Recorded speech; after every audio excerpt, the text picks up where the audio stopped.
I first got connected with Marina when I went on a mission trip in 2009 with Hope. We went to a orphanage there in Jonquoy. She's married to Valera. She has 2 children, Mila and Sasha. They live in Kharkiv, Ukraine, which is on kind of the eastern border. And so it's kind of right near Russia. The war started.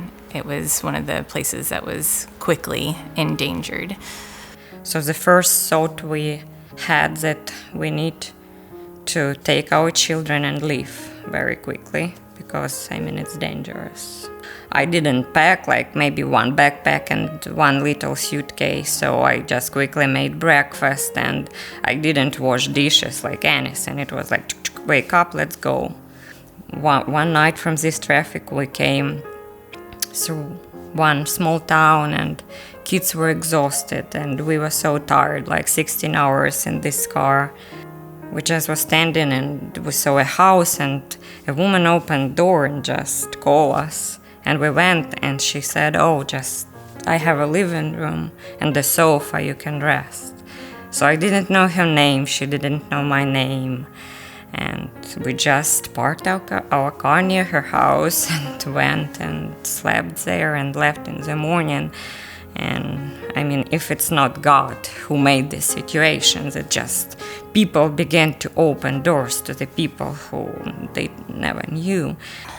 They ended up leaving their home in Kharkiv to go more towards the western border of Ukraine. That wasn't going to be a sustainable place for them to stay.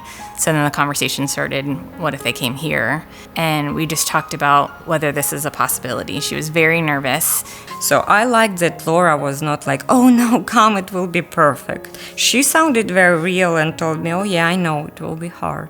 And I did my best just to say, we're going to figure it out. I don't know exactly what it's going to look like. We're going to be a family of 8 for a while, but I just trust that that God can provide for this if this is what he wants for you and your family. And so he ended up just moving so many mountains to be able to get them here. And so we just logistically got them here on the plane and then just started creating some support people around us to make it happen, because while we are a family that was willing, we needed the other help. So there was a ton of support that was needed for a transition like this. And so before they even came, I was having a conversation with a coworker. She said that she had a friend who had built an apartment above their garage with the hopes of being able to house a refugee family one day. And I was just dumbfounded, thinking this is a crazy coincidence. So from even the beginning, I knew that God was kind of just providing everything that we needed. And so from welcome baskets with clothes and toys and gift cards to just meals, people were bringing by meals. There was just so much support. People wanted to help. And I just feel like it was getting to see the church the way the church is supposed to be. Everyone giving as there was a need. It was really special.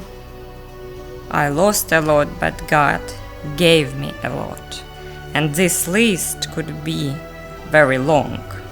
But I just want to mention one thing. For example, what God gave me is that now all my family is visiting church all together. It's Hope Community Church, where both my children go and my husband and me. Yeah, this is just one of many amazing things that happened to us, that we found this place with people around us. Well, people would say all the time that I can't believe you could do this. I could never open my home.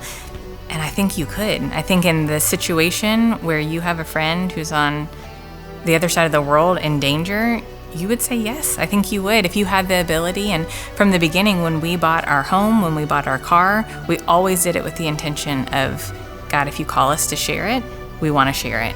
And we just want to be obedient. And we don't always get it right, but sometimes we do. And you can totally see how God blesses us and others.